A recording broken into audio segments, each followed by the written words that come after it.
finger on it. We're not doing too bad. Whoa.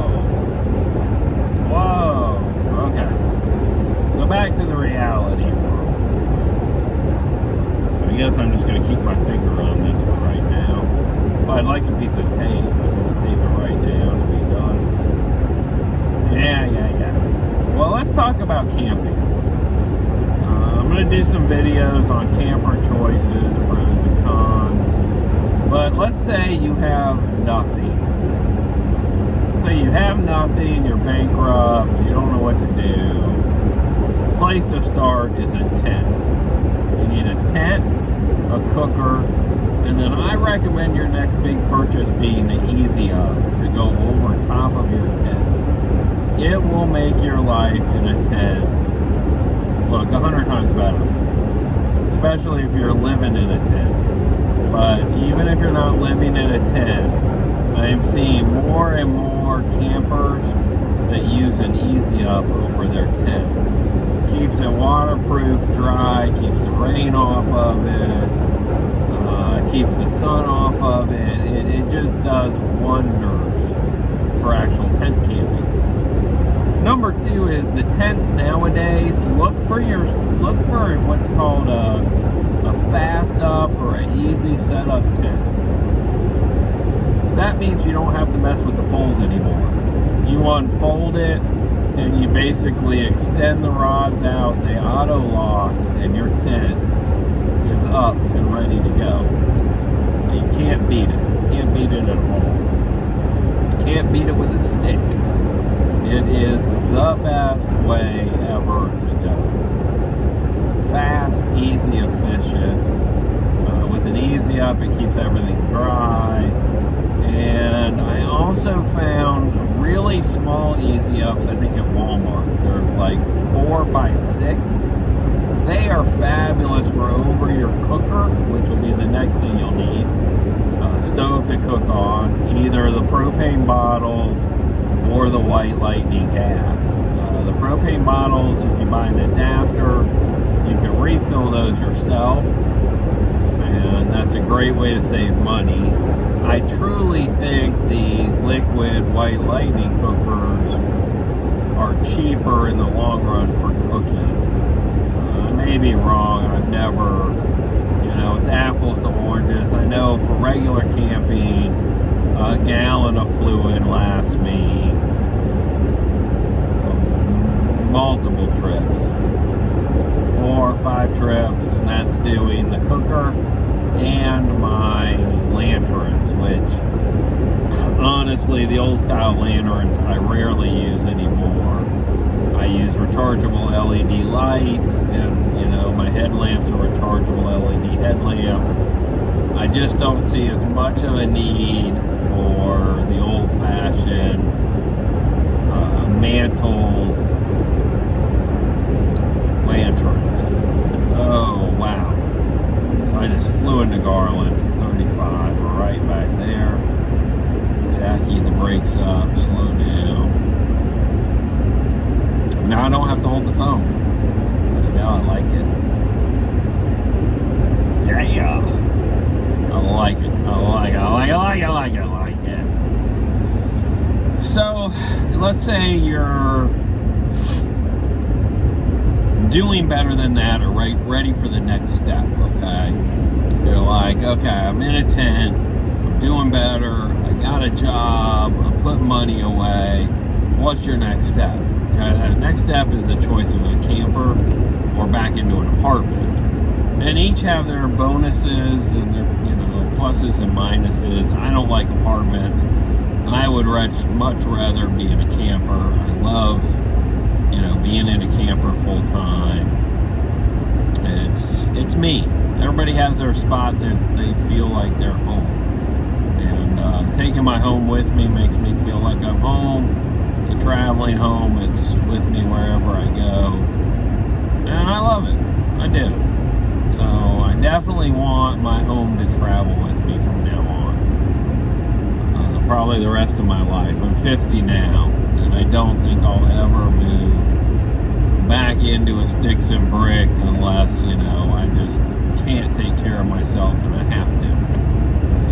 even if I couldn't drive, I think I'd find a park somewhere where, I like the people, and I was on a lake for fishing. I'm getting to that age, I've got to start thinking about that sort of stuff. So slowly but surely, very slowly, I'm thinking about it slowly. Very, very poquito. Just like very poquito macho. I think about those. So, not sure how that's going to work out. Now we're up to 55, so I'm going to kick it back into cruise. Okay, so camper. Well, when you get a camper, you either need something you can drive, or you need a camper and a tow vehicle.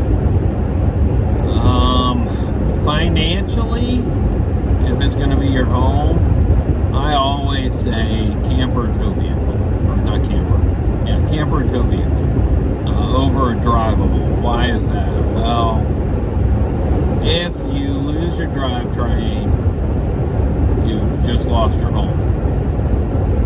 If you need major repairs, you've just lost your home. They just sprayed a field. I'm like, what am I smelling? It smells like pesticides. They just came through and sprayed a field. Woo! It smells strong, guys. Strong. So you've decided that you want, let's say, well, camper and a tow trailer is, a camper and a tow vehicle is what I would say to go with every time. That's because if you do break down, you still have, well, a place to live. Either way, let's say you have major repairs on your RV. You can still sleep in your tow vehicle. It may not be the best choice ever, but it's a choice that you can make, and it gives you a second option for a home. And it makes an okay temporary home. I'm not loving, traveling in the adventure vehicle. That was never my idea. I was going to be on top of the 42. I was just going to be using it for day adventures. But, we never know what's going to happen in life. And unfortunately, I left all the assets with my ex. And the way it works now is you take alimony if they can't, afford all the assets you're leaving. And she stopped paying her alimony, so guess what? That's kind of foobarred me a little bit. I should have made her sell the assets and pay me, but I'm a nice guy. The nice guys finish last. I'm used to it. I was married. That's how it is in a marriage. Nice guy always finishes last.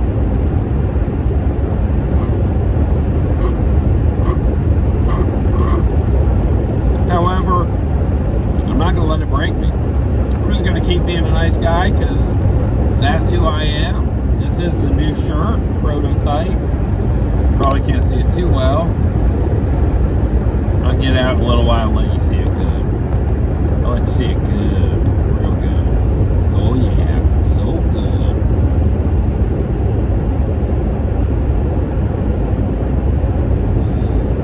The RV, if you want to do it, I know a lot of people are like, oh, it's so much easier with a drivable. It probably is. Plan on towing a second vehicle for your daily stuff, just so you have something smaller to drive around in than, a 27-foot RV. Makes your life a little easier. But I know people that do, if they're single, they'll do a Class C, which are the smaller. And still they're 25 to 28. I try to stay 25 or shorter, just because it's going to make your life easier as an exploration vehicle to get around. But really and truly, I just would say I'm really against having a all-in-one. It's also my home. It's a high-risk move that I don't particularly like. I like having redundancy and a little backup. So my backup is the adventure vehicle until December, when one of you wins it. By then then I'll have the 42. And my plans are to replace the adventure vehicle with something small. I don't know. I mean, like, it could even be a motorcycle and a sidecar for all I really know right now. I'm just not sure what I'm going to end up with as far as small, portable, easy to get on and off of a flatbed and travel with. So we'll cross that road when we get there. We're not there yet. I'm not really worried about it yet. That's way down the road. Get into the 42. Get the 42 towing the camper. Get the 42 exactly where I want it. And then we'll worry about the secondary vehicle. Sound like a plan, guys? That's the current plan. That's my plan. Now, talking about you. So you're displaced. You have no home. You have no camper, you don't have anything yet. Can you afford a camper? If not, well, you've got the tent route. And the tent route is a good, comfortable route. You can make the tent very comfortable. You can stay in a campground with power, bathrooms, showers, all that stuff, and really kind of have all the comforts of home and not have to be mobile. Now, the tent works great if you're mobile. You can do national parks, you can take showers at the truck stops. They're not cheap. Like $10 a night. So when you start to figure, well, if I gotta spend $10 a night for a shower a day, for a shower, it makes the campground more affordable even if it's 15 or 20 bucks for the night. Pretty much everybody wants to take a shower every day. At least I always do. I don't know about you, but I always do.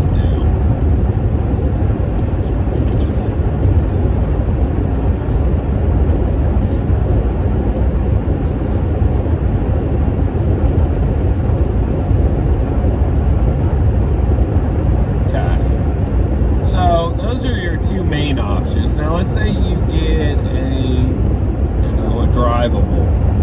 Well, if your drivetrain drops, you're in trouble. Your roof fails, you're in trouble. Your walls fail, you're in trouble.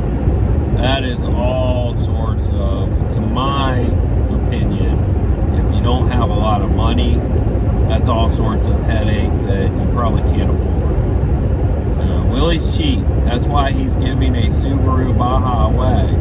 It's not a cheap vehicle. You're getting a vehicle that's valued somewhere between $15,000 to $20,000 right now in today's market, but you're not going to have to pay taxes on that huge amount because the blue book on it is probably $3,200 or something like that, and that's the max that the government can charge you.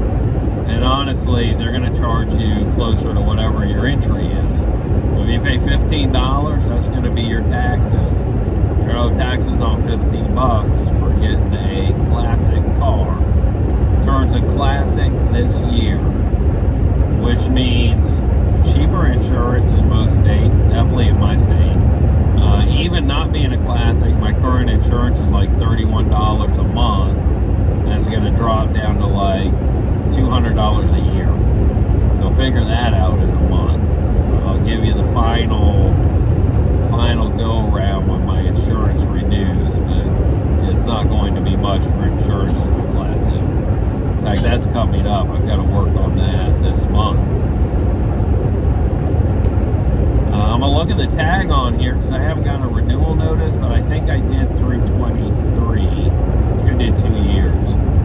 So we'll take a quick look because I hadn't planned on getting rid of it. I just did my tag for 2 years because, well, hey, I was like, I'm keeping it.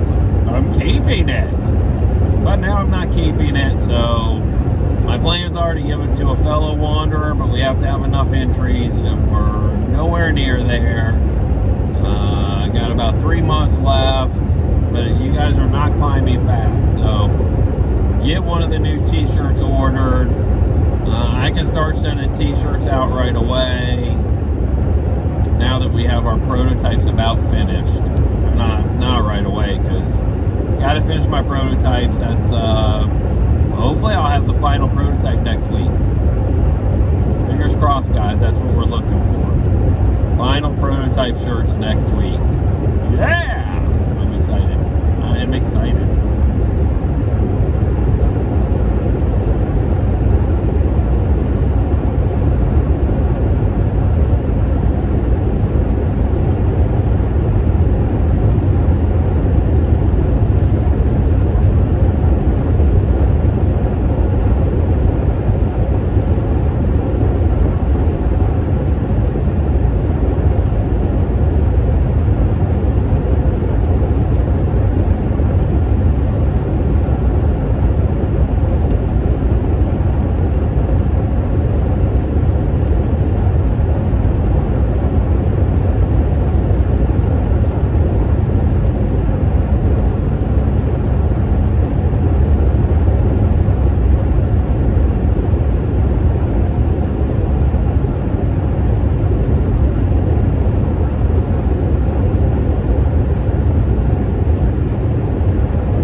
Gas.